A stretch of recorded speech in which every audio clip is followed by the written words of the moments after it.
Oi, professores, professores coordenadores, gestores que estão acompanhando esse novo formato de ATPC. Então, hoje nós vamos estar fazendo pela Diretoria de Ensino Região Leste 4. Meu nome é Renata, tá? Vim apresentar a equipe. Então, a nossa dirigente regional é a Aparecida Lúcia, a professora Aparecida Lúcia. A nossa supervisora de ensino é a Maria Helena, o qual acompanha as atividades dos anos iniciais. A nossa diretora de núcleo é a Rosângela Dias Suzuki e os PCNPs é a Ana Maria, Luísa e a Valéria, tá?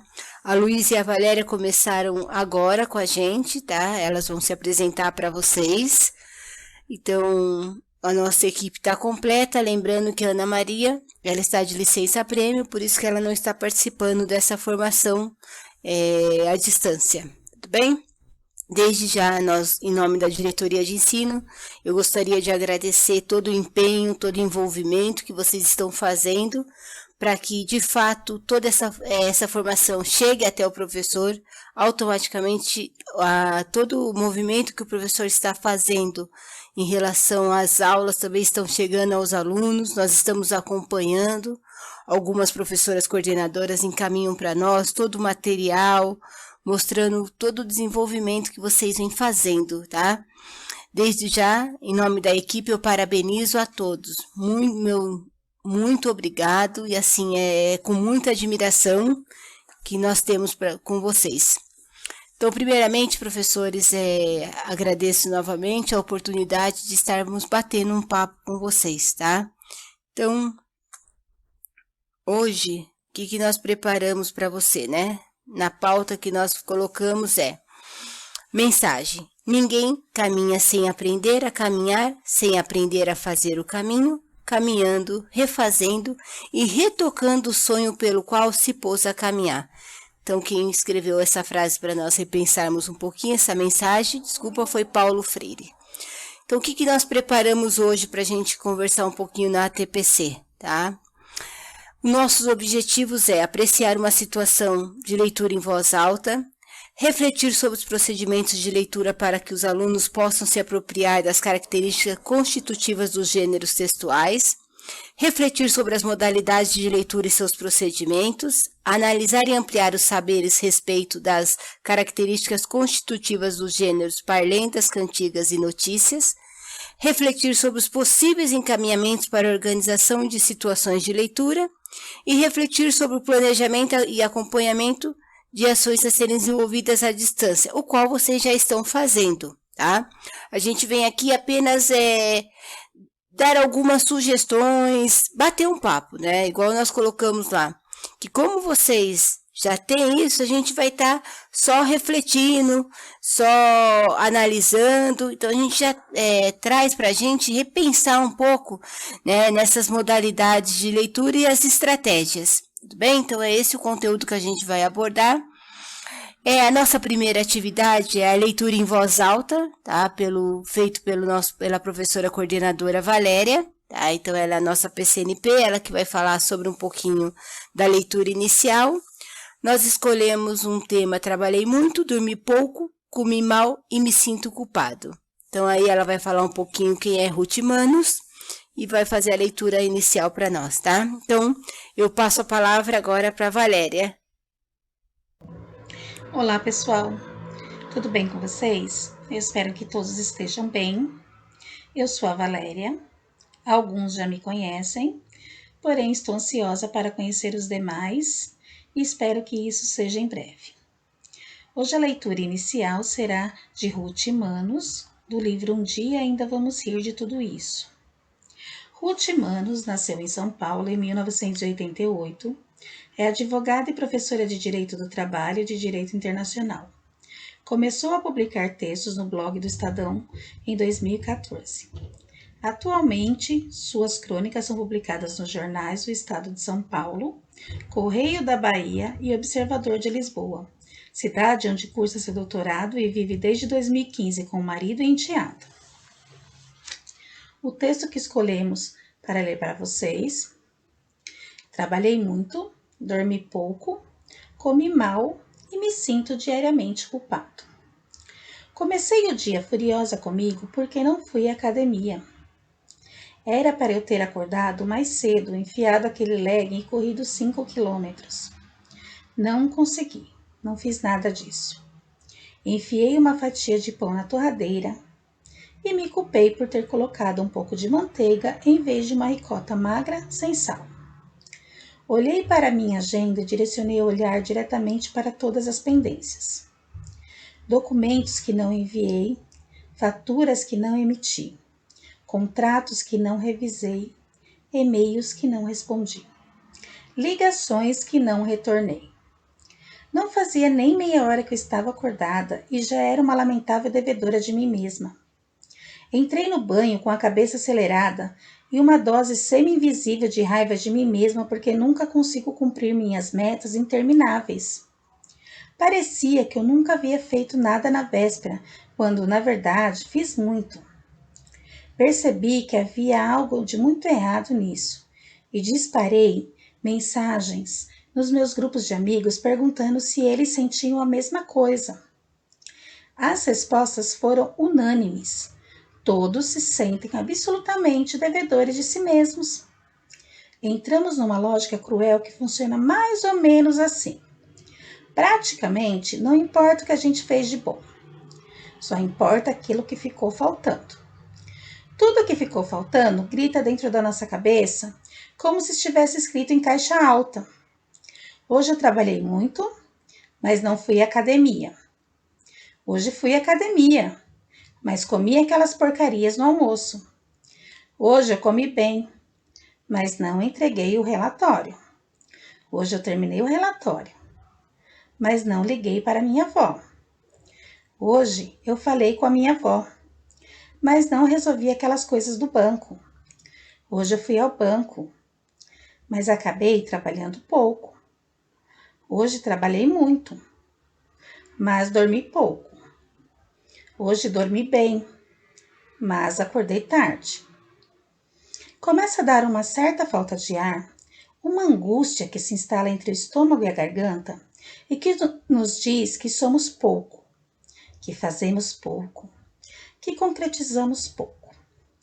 É como se fôssemos chefes de nós mesmos, aqueles chefes da pior espécie, que reconhecem não os trabalhos bem feitos e as tarefas finalizadas, mas apenas o que ficou pendente. Um chefe que berra palavras de frustração na nossa orelha e que em nada contribui para melhorarmos. Teremos muita coisa para fazer, não tem jeito. E talvez o pior não seja termos tudo isso, mas sim lidarmos tão mal com a nossa rotina e com a finitude da nossa capacidade. Não me parece que a solução seja sempre a de nos esquivarmos das tarefas, embora às vezes seja necessário. O que me parece necessário é pararmos de sentir tanta culpa. Não somos máquinas e nunca funcionaremos com perfeição. Precisamos parar de nos comparar com a amiga que posta foto na academia às 6 da manhã, com o primo que milagrosamente consegue ser o filho perfeito, com a vizinha que tem uma casa impecável, com um colega que nunca sai da linha na alimentação, com aquele casal de pais que parece nunca errar, com a amiga que está sempre vestida como capa de revista. A gente só precisa tentar ser a nossa melhor versão. E a nossa melhor versão não vive nesses picos de estresse, nem com essa angústia instalada. Temos que ser mais compreensivos com as nossas pequenas grandes falhas. Deveríamos reservar a caixa alta para tudo que foi feito, e não para o que ficou faltando. Porque não parece razoável que justamente nós sejamos aqueles que são mais cruéis e mais duros conosco. Reflitam um pouco sobre esse texto e agora eu vou passar a palavra para a Renata, que vai continuar com a formação de hoje. Um abraço a todos. É igual a indicação, né, da leitura em voz alta de uma das modalidades, né? E aí eu espero que seja isso mesmo. Um dia nós vamos rir de tudo isso. Porque, olha, não está sendo fácil para ninguém. Não é verdade, gente? Vamos lá, na contextualização. Então, nessa formação, daremos continuidade à ação formativa do currículo paulista, ler e escrever, a importância da leitura, tá? Por quê? Porque isso você já vem desenvolvendo na escola, tá? A gente só vai se aprofundar um pouquinho, bater um pouco um papo, tá? Da questão da leitura. Então, aqui a gente traz alguns questionamentos para nós e para a gente refletir em grupo, né? Por que trabalhar com leitura e escrita? Né? Por que trabalhar com leitura e escrita? E como trabalhar? Né? Então, são questões que a gente pensa o quê? Bom, primeiro que são fundamentais, isso ok, né? Sem discussão. Mas a gente precisa entender todo esse processo da importância de a gente trabalhar com a leitura que reflete na escrita e como trabalhar. Então, a primeira coisa que a gente sempre fala para os nossos PCs, né? E acredito que os PCs chegam até vocês com essa informação, né? Quando a gente fala em trabalhar em leitura, então o que acontece? A leitura, hoje, ele é um objeto de ensino. Então, nós ensinamos todos os procedimentos de leitura, todas as modalidades de leitura para os nossos alunos. O que a Valéria acabou de fazer, né, foi uma modalidade de leitura, ou seja, uma leitura em voz alta pelo professor. Então, ela tem toda uma finalidade, não é verdade? Então, a gente olha, através da fala do professor, o comportamento do leitor que a gente faz, a escolha do livro, a gente fala da apreciação da obra, a gente fala da autora, a gente vai possibilitando aos alunos a ter esse contato. Então, olha lá, nós já estamos o quê? Ensinando para os nossos alunos. Então, se a gente voltar um pouquinho lá atrás e pensar um pouco na gente, o que acontecia? A leitura era vista muitas vezes como castigo, tá? Não que eu seja a favor, pelo amor de Deus, mas muitas vezes o que era ocorrido, né? O que ocorria com a gente? Então, assim, o aluno não fez, tá de castigo, não vai brincar, não vai fazer isso, vai ler. Então, muitas pessoas tiveram isso como aprendizagem, aí se tornaram familiarizados, adoram a leitura. Outros detestaram a leitura. E aí o que acontece? E muito de nós, como que nós vamos, né, trabalhar com leitura se a gente não gosta? Então, primeiro a gente precisa se familiarizar. Então, são todos esses procedimentos que a gente fala, da importância de trabalhar com leitura. A gente sabe que a leitura é uma prática social que está dentro da escola, tá? Não só dentro, perdão, que ela é complexa, então ela entra nos muros da escola e também sai dos muros da escola.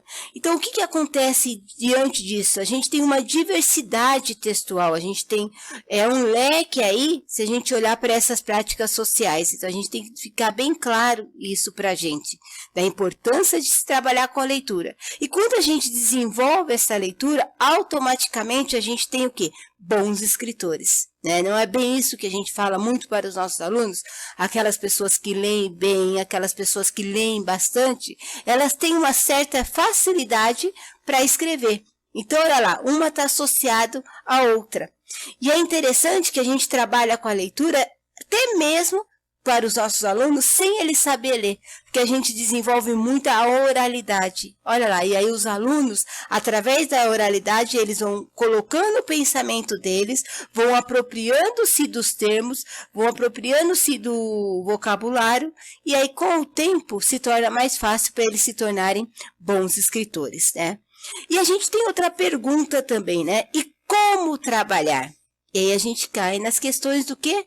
Das nossas modalidades de leitura. Né? Então, assim, é preciso que a gente olhe para eles e fale assim, bom, o que eu quero que o meu aluno, né, aprenda com esse tipo de leitura? Então, quando a gente fala o como trabalhar, automaticamente a gente associa. Então, a gente sabe da importância de trabalhar a leitura, da importância que se faz necessário o meu aluno ler para se tornar um bom escritor. Tá? E quando a gente fala um bom escritor, não quer dizer que ele vai ser produtor de livros ou assim, mas assim, essa questão de escrever bem, né? Do meu interlocutor compreender o que o locutor está transmitindo através da mensagem. E a gente lembra muito na prática de vocês, né, em sala de aula, quando vocês pedem para eles fazerem alguns textos, e aí quando vocês vão ler, fazer essa retomada com eles, vocês falam, o que você quis dizer com isso? Olha, então isso é bacana. Então, o próprio aluno já vai criando essas estratégias do que eu vou escrever para o meu interlocutor ler. Então, ou seja, eu sendo o locutor, eu preciso escrever bem para que o outro compreenda. Olha que interessante. Então, esse movimento já acontece na escola, né? Já vem de um bom tempo. Então, isso é bacana. Por quê? Porque o nosso foco, né, é que se a gente usar bons procedimentos, se a gente escolher boas leituras, consequentemente, nós faremos bons leitores. E como nós faremos bons leitores? A gente ensinando as estratégias de leitura. Então, olha lá. Só para fechar, para ver se ficou bem claro, porque de repente eu dei uma bagunçada. Por que trabalhar com leitura? Então, hoje, a leitura é fundamental porque é um objeto de ensino. A gente precisa ensinar e ela faz prática social. Então, ela faz práticas sociais de todo um contexto. Tá? Não dá mais para falar assim, a leitura é algo da escola. Não. Tá? Ela sai dos muros da escola.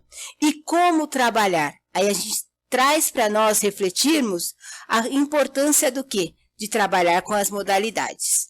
Pegando esse gancho, o que a gente pensa o quê?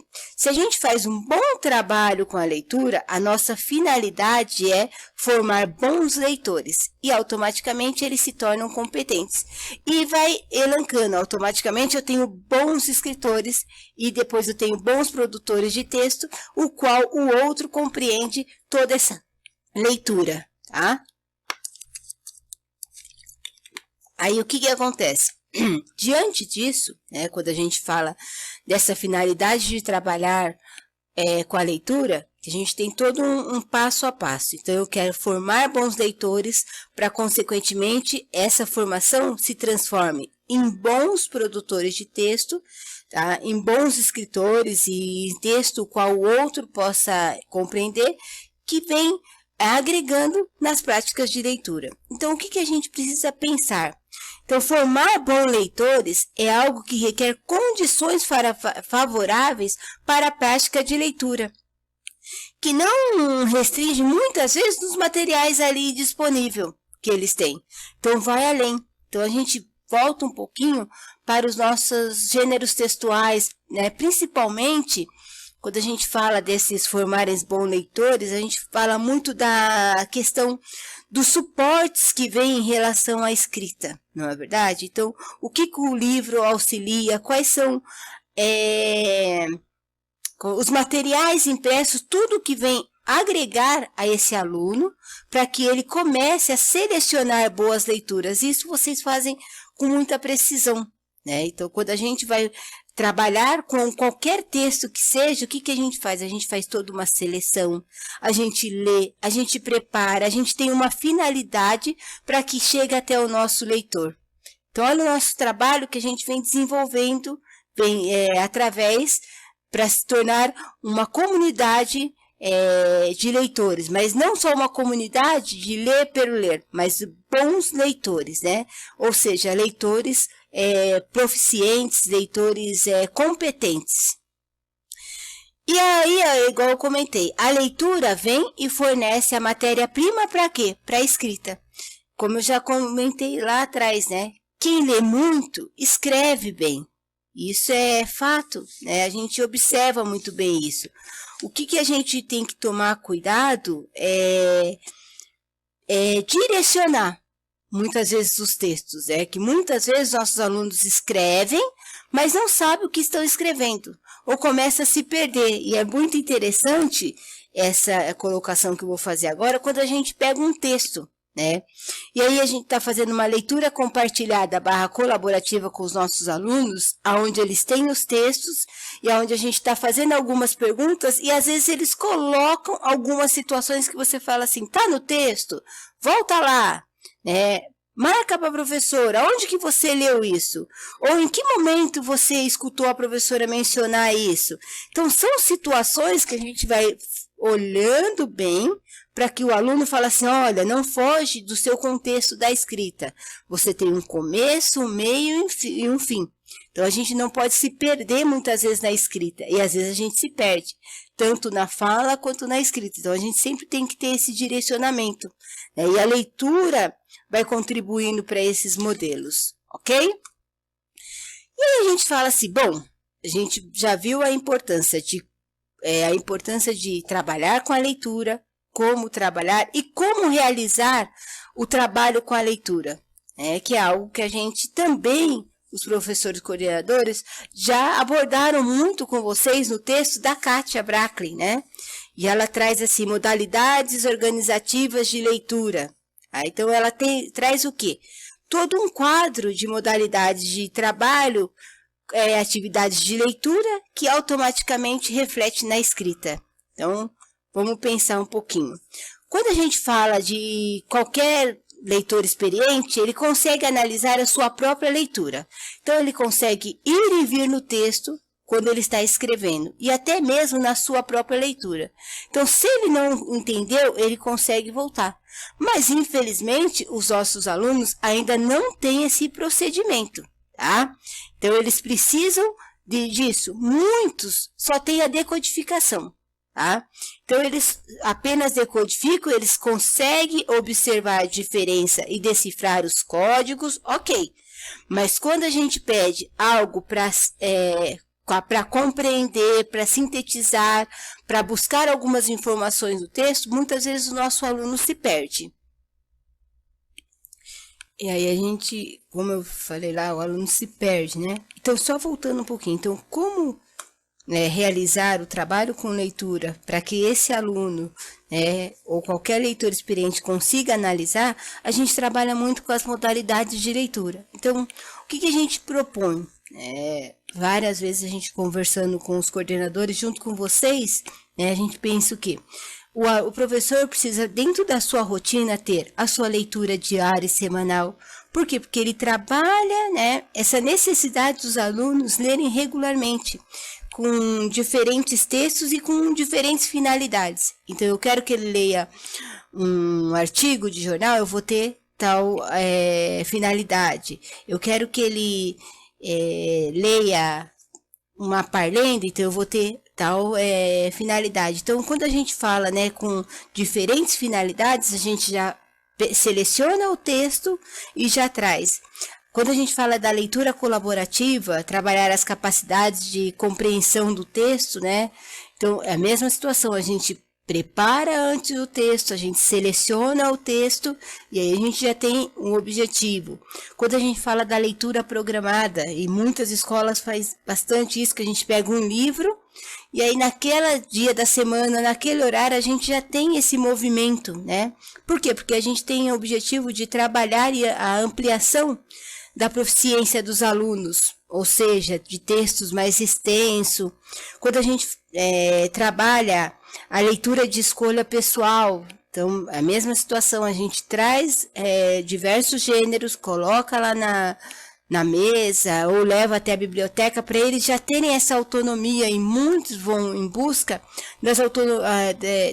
das escolhas que vocês proporcionaram para eles. Então, olha a importância, volta lá um pouquinho, da leitura em voz alta feito pelo professor, que é a leitura inicial, porque aí a gente tem esse comportamento leitor com o nosso aluno, a gente vai trazendo esse modelo, enquanto professor, para que o nosso aluno se torne um leitor. Então, ou seja, a leitura que a gente proporciona para eles, os autores que nós apresentamos para eles, muitas vezes eles vão até a biblioteca. E isso acontece com a gente, Às vezes, quando a gente chega lá na formação do núcleo pedagógico, às vezes a gente apresenta uma leitura, apresenta um livro, o que os nossos PCs fazem? Olha, você pode emprestar para a gente levar, ou você tem a indicação onde você comprou, eu quero trabalhar isso com os meus professores. Então, essa teia de comportamentos de os nossos comportamentos e de leitores proficientes se torna rotina no nosso dia a dia, quando a gente também pensa numa roda de leitores, né, que possibilita essa socialização de leituras realizadas entre eles, ou quando a gente traz um tema específico que a gente quer abordar ali, ouvir opiniões deles, certo? Nós também temos a leitura individual, certo? Para a interpretação da escrita. Então, quando a gente pede para eles escreverem um texto e depois a gente pede para eles lerem ali individualmente para ver se está tudo certo e depois passar para o outro. Então, e aí a gente vai desenvolvendo diversas leituras, não é verdade? Então, essas modalidades de leitura a gente desenvolve para quê? Para os nossos alunos terem esses procedimentos de utilizar o que está lendo. Então, cada modalidade de leitura que eu comentei aqui com vocês, ela tem uma intencionalidade. E dentro dessa intencionalidade, nós vamos desenvolvendo o quê? Procedimentos com os nossos alunos, que é interessante.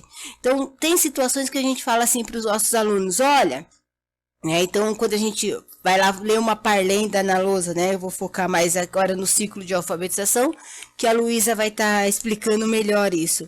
Então, quando a gente pede para o nosso aluno ler uma parlenda e a gente vai junto com eles, o que a gente utiliza, né, o nosso dedinho, que a gente fala ler sem saber ler, mas olha o procedimento que a gente pede para o nosso aluno, né?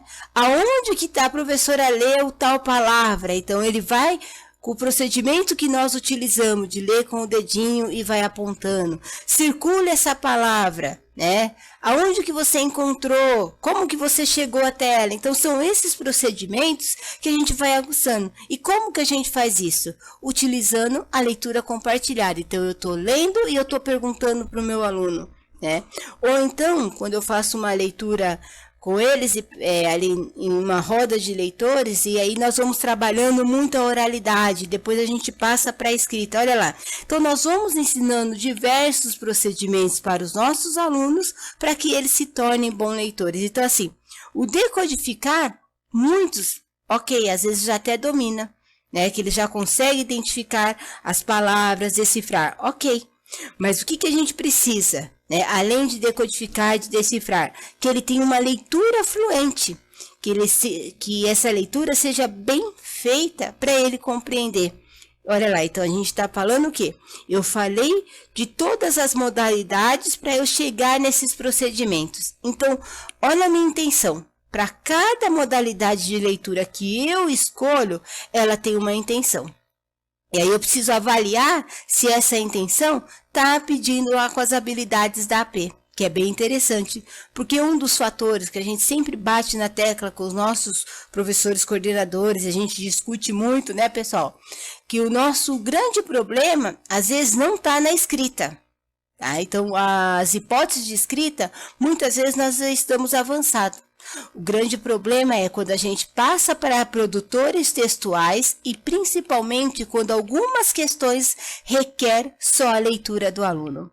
Então, olha lá, se a gente não trabalha com esses procedimentos de leitura, provavelmente a gente não consegue desenvolver estratégia nesses alunos, tá?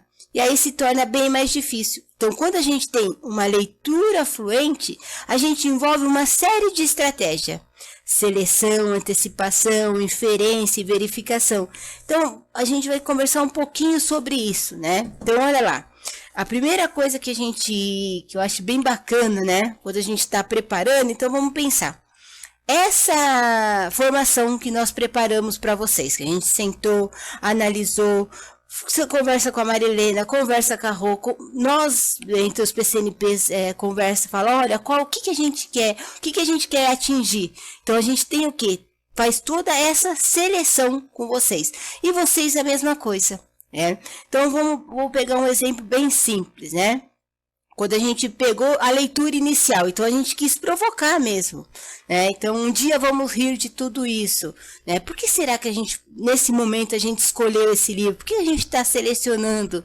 Então, olha lá, tudo isso a gente vai pensando, então por que será que eu vou trabalhar com esse texto jornalístico com o meu aluno?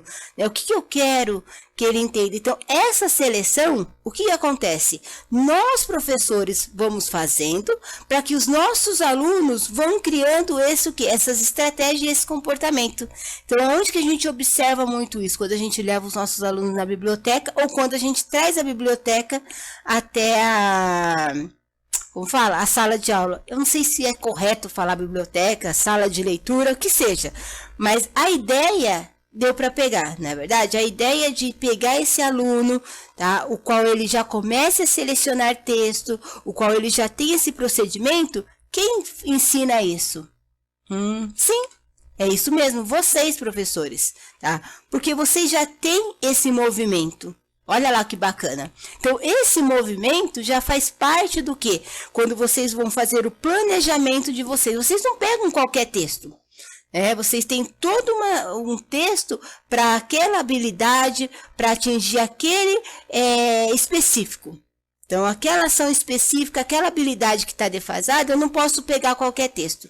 Se o meu aluno está com problema em interpretação de uma crônica, eu não vou pegar um texto jornalístico. Então, eu vou selecionar uma crônica, o qual eu vou olhando, fazendo todo um estudo para eu levar para o meu aluno. Então, eu parto aqui da seleção.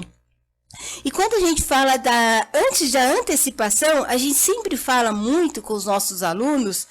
E aí a gente selecionou o texto e a gente já observa lá. É tão bacana porque vocês já selecionam o texto e vocês já vão pensando lá na aula de vocês, né? E vocês continuam fazendo isso, mesmo à distância. Então, que texto eu vou trabalhar com o meu aluno à distância, o qual ele vai compreender, o qual ele vai entender a comanda que eu estou mandando. E nessa antecipação, a gente também trabalha com os conhecimentos prévios, tanto dos meus alunos e quanto os nossos. Bom, eu já sei cada aluno quais os conhecimentos que ele tem, mas eu também preciso ativar isso dos conhecimentos prévios, não é verdade? E é bem bacana, porque antes da leitura do texto ou antes da gente selecionar, a gente já pensa no nosso público e a gente muitas vezes já antecipa. E dentro disso a gente faz essa ativação do conhecimento prévio, do que eu vou falar, do que será que fala esse texto. Então, esses procedimentos vocês já fazem lá dentro da seleção. Olha que bacana. Então, nenhum professor pega qualquer texto e manda para os alunos. Então, isso já está bem enraizado na nossa prática. Isso já está bem enraizado em nós, professores. Por quê? Porque a gente tem esse hábito de planejar antes as nossas aulas. E agora mais que nunca, né, gente? Porque eu vejo os relatos dos professores coordenadores e essa teia funcionando que fala assim, olha, eu selecionei esse texto, o que você acha? E se o professor tem dúvida, ele passa para nós e a gente fala assim, olha, seria interessante trabalhar isso, isso, isso.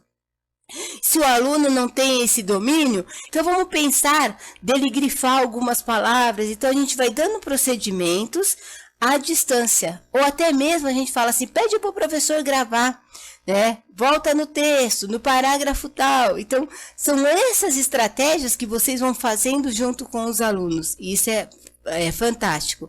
E aí a gente vem na nossa antecipação, né? O que é antecipar os conteúdos, né, a partir da leitura? Quais as informações que aquele texto está trazendo para nós? Quais são os levantamentos de hipóteses que a gente está falando daquele texto? Então, nós estamos antecipando junto com eles essa participação. E é maravilhoso, né? As inferências, né? O que é isso? As inferências significa deduzir, né? Depois que eu estou deduzindo, lá no finalzinho eu vou chegar a uma conclusão. Né? Então eu chego na conclusão final, poxa, professora, é isso mesmo, tá vendo? Bem que eu falei. E aí a gente vai trazendo pista e verificar, de fato, examinar a veracidade daquele texto. Olha, é isso mesmo. Todos os procedimentos que vocês fizeram, validou. Né? Então, por isso que é muito importante a gente trabalhar com o título, subtítulo e pegando o texto e fatiando. né? Por quê? Não fatiar o texto pelas frases soltas, não, gente. Quando a gente fala da leitura fluente, é dentro de um texto, é o entender o todo mesmo, né? É uma das habilidades que nós também temos muita fragilidade, é a leitura global do texto, né? Então, isso que a gente precisa trazer bem para os alunos, para a gente o quê? Desenvolver todas essas estratégias, tá? Dentro disso, a gente tem outra também, a gente tem a localização de informações, a comparação de informações, tá? Então, essas estratégias que a Kátia Bracklin traz para nós é imensa. Então, o que acontece? A gente precisa compreender muito bem isso para a gente desenvolver com os nossos alunos. Olha lá, então, a importância da gente retomar, às vezes, alguns estudos para a gente desenvolver. Porque se a gente desenvolve esse comportamento leitor do nosso aluno, automaticamente a gente tem o quê? Alunos que já domina essa proficiência, que já são bons leitores, que conseguem compreender o texto que você quer desenvolver com eles.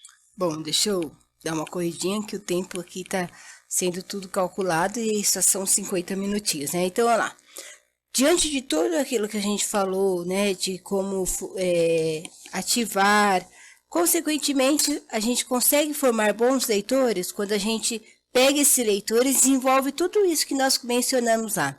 Então, decodificar, selecionar, antecipar, inferir e verificar. Então, olha lá, quando a gente faz essas estratégias com eles, quando a gente utiliza desses meios, os nossos alunos automaticamente eles se tornam o quê? O leitor proficiente, o leitor que ele consegue ler, interpretar, muitas vezes Por quê? Porque nós desenvolvemos essas estratégias. Então, o que eu quero deixar bem claro para vocês, professores? Eu preciso compreender cada passo, né, cada estratégia, para eu desenvolver a capacidade com os meus alunos. Então, isso é bacana. Então, do codificar, o que eu já mencionei para vocês, né, que quando o aluno consegue ter uma boa leitura, ele tem uma leitura fluente, ele passa só de codificar, de decifrar os códigos, ele passa a compreender, né? Quando ele passa a selecionar, ou seja, quando a gente vai selecionando e aí a gente vai desprezando algumas coisas que são relevantes ou não. Então, a gente olha num texto e a gente já faz o raio-x, né? Então, o aluno, a gente também ensina isso para os nossos alunos, isso é bacana, né? Quando a gente pega e vai fazendo todo esse selecionar, não só selecionar o texto, mas a gente vai selecionando as informações úteis dentro daquele texto e vai desprezando outras. Antecipar, né? Como nós já falamos mesmo, né? Que o aluno, ele vai antecipando, vai supondo o que pode vir ou não, ou que está por vir. E é bacana, porque a senhora professora vai falar disso, mas olha essa parte aqui, ó. Tem essa parte que não está tão interessante. Ele já vai olhando, né, antecipando alguns fatos e o professor vai ali validando ou não, né? E inferir. Essa é uma habilidade extremamente preocupante, porque começa lá dos nossos anos iniciais e hoje ela se encontra no 3º ano, né? Então, ela veio um pouquinho mais para nós, antecipou pela BNCC e vai até o ensino médio. Então, quando a gente fala em inferir, que é deduzir, concluir, chegar a uma conclusão final do fato que está ocorrendo, muitas vezes esse fato não está explícito ali no texto. Então, o aluno precisa desenvolver essa capacidade, mas ele só desenvolve se a gente fizer todos os procedimentos. Verificar, né? É quando a gente dá a veracidade daquele texto, né? Então, como que a gente consegue isso? Usando todas as estratégias de falar assim, olha, de fato é isso mesmo. É o ir e vir no texto, né? A gente precisa desenvolver isso. Como eu falei lá no início da minha conversa, se a leitura é um objeto de ensino, então a gente precisa criar estratégia para que os nossos alunos se tornem bons leitores. E, consequentemente, os nossos alunos se tornando bons leitores, eles se tornam bons escritores. O que eu quero deixar bem claro aqui, o meu tempo já está estourando, né? Depois a gente volta se tiver um tempinho no final da TPC, e vocês também vão fazer isso com o professor coordenador, dúvida, acrescentar na fala, né? Então, esse momento é uma troca de conhecimento, o qual vocês têm muito, são bastante ricos, e é isso que a gente quer. Isso vocês de fato já fazem com os nossos alunos. A gente só está buscando algumas técnicas para a gente repensar, né? Lá nesse momento de pandemia, como que a gente vai fazer isso à distância. Então, quais são as modalidades de ensino que nós vamos utilizar à distância para que o meu aluno compreenda? E aí a gente sempre fala que é dever da escola trabalhar com a diversidade de textos, com os gêneros textuais, e aí vocês tiram isso de letra, né? Porque desde o primeiro ano a gente já vem trabalhando com essa diversidade de texto. A gente não pode desprezar que essa prática pedagógica precisa ser eficiente, por isso que a gente tem que sempre buscar, tá, essa questão do estudo. A gente precisa entender as modalidades de leitura, as modalidades de leitura para a gente criar as estratégias dentro dessas modalidades. Que seriam as estratégias de ativar, como eu falei lá, de antecipar, de checar, de localizar, de inferir e assim sucessivamente, tá? Então, quando a gente fala que formar leitores é algo que favorece a prática de leitura, então a gente precisa ter essa prática de leitura no nosso planejamento constantemente. A gente não pode, em nenhum momento, tirar isso. E uma coisa que está bem próximo de nós, que já faz parte, é essa questão da gente sempre pensar, né, quais são as intenções que eu tenho, que eu quero provocar no meu aluno. E, sobretudo, né, a gente sempre fala que é necessário, a escola é, sobretudo, necessária porque ler ensina a ler e a escrever. E, assim, hoje a gente vê o quanto é importante o nosso papel, né? Sempre foi. Quero deixar bem claro que sempre foi. E hoje essa prática de leitura intensa na escola e fora dela é extremamente importante, porque se a gente já desenvolveu essa capacidade dos nossos alunos, o que acontece? Eles têm já autonomia dessa leitura. E se a gente ainda não conseguiu, né? Porque no ciclo de alfabetização a gente vem caminhando, é um momento para a gente pensar qual modalidade a gente vai estar trabalhando para a gente estar trazendo esse aluno para a prática. E aí eu passo agora a palavra para a Luísa, estourando o tempo, que ela vai falar um pouquinho do tratamento didático, né, no ciclo de alfabetização. Tudo bem? Olá, professores, tudo bem? Meu nome é Luísa. Iniciei no núcleo bem no momento da pandemia, então ainda não conheço a todos, né?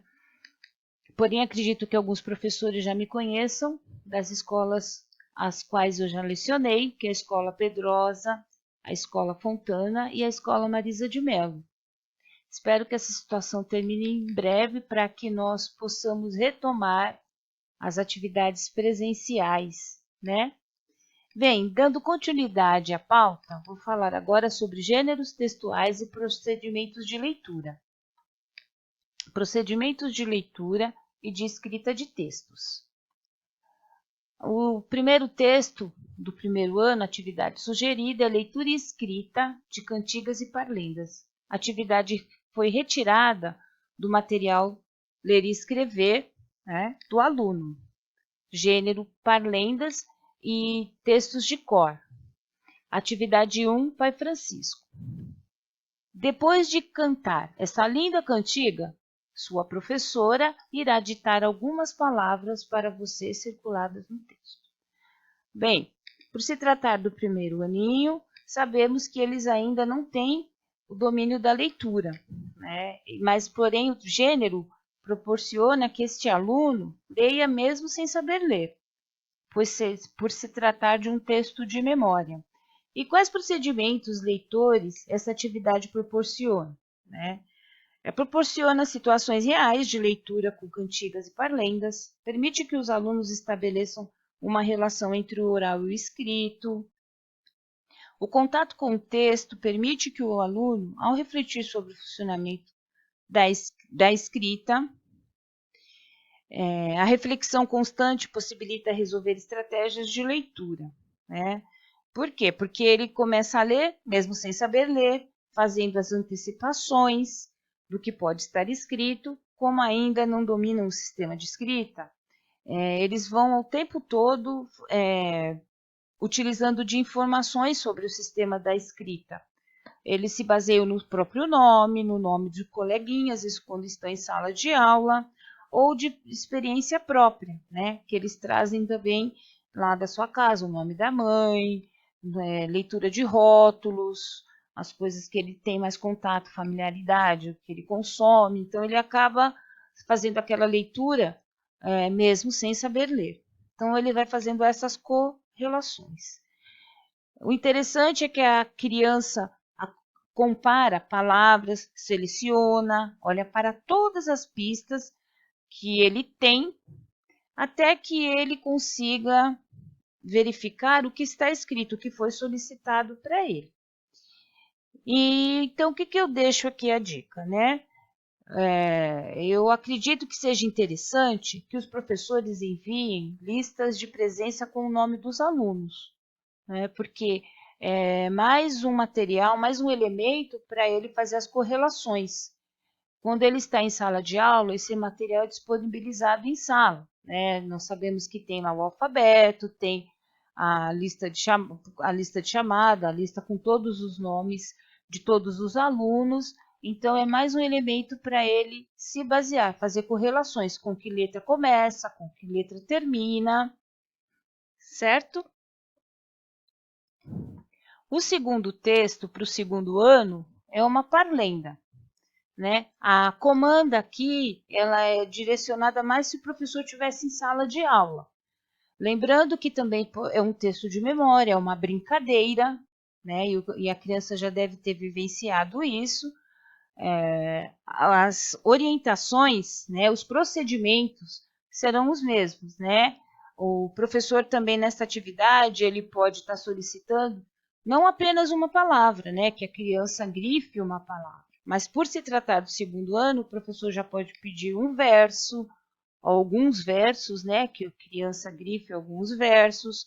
Ela pode vir também fatiada, onde o aluno vai ter que fazer toda a leitura, toda a análise, fazer todo esse mesmo procedimento informado na primeira atividade para montar a parlenda, né?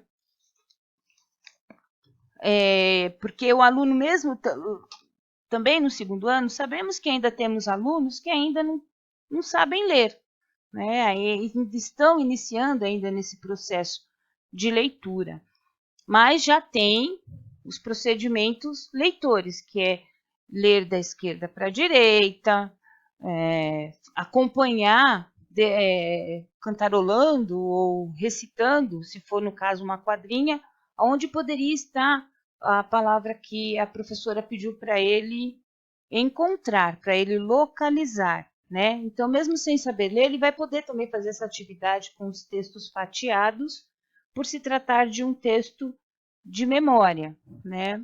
E dentro do ler e escrever, tem a sequência, né? Tem as sequências dessas atividades, também já com as comandas, né, que facilitam passo a passo para que esse aluno a cada vez consiga se repertoriar mais e utilizar de mais estratégias leituras. O terceiro texto, para o terceiro aninho, o jornal O Curiosinho. Desculpa, jornal O Curiosinho. Jornal para crianças. Ano 1, edição 1, São Paulo. Ciências, redação. Novidades espaciais no mundo da Lua. Bom, esse tipo de atividade, né, ao ser lida, o professor pode solicitar acredita-se que o aluno já tenha mais condições, tenha uma melhor fluência, né, leitora. E que leitura que pode ser feita neste caso? Leitura por ordenação de partes do texto. porque esse texto já é um texto desconhecido para os alunos que já compreendem e possuem, né, uma proficiência relativa à leitura.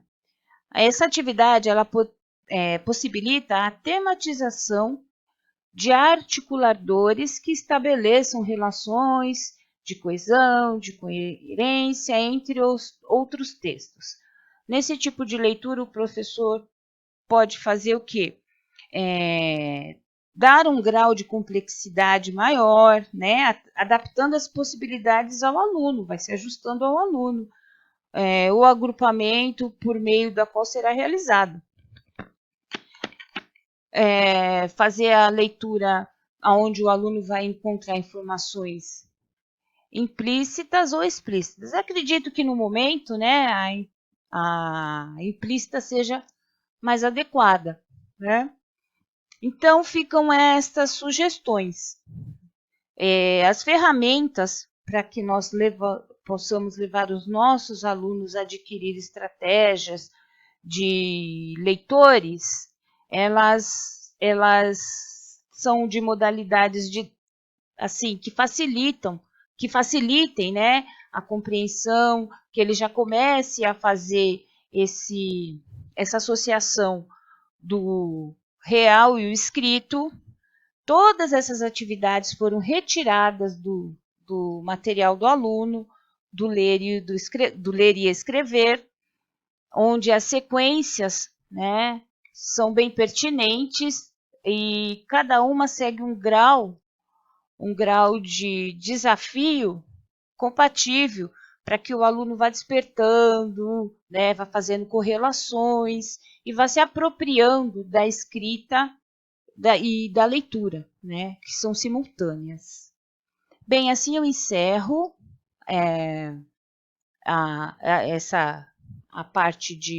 a minha parte, né, que é de procedimentos de leitura. Espero que não tenha ficado nenhuma dúvida. Caso fique alguma dúvida, né, estou disponível aqui para tentar resolvê-las e o que eu não souber vou procurar. Agradeço a todos, peço que desculpem alguma falha, porque não é fácil, né? É meio complicado assim a gente gravar, é tudo muito novo, mas a gente vai se adaptando e tentando melhorar.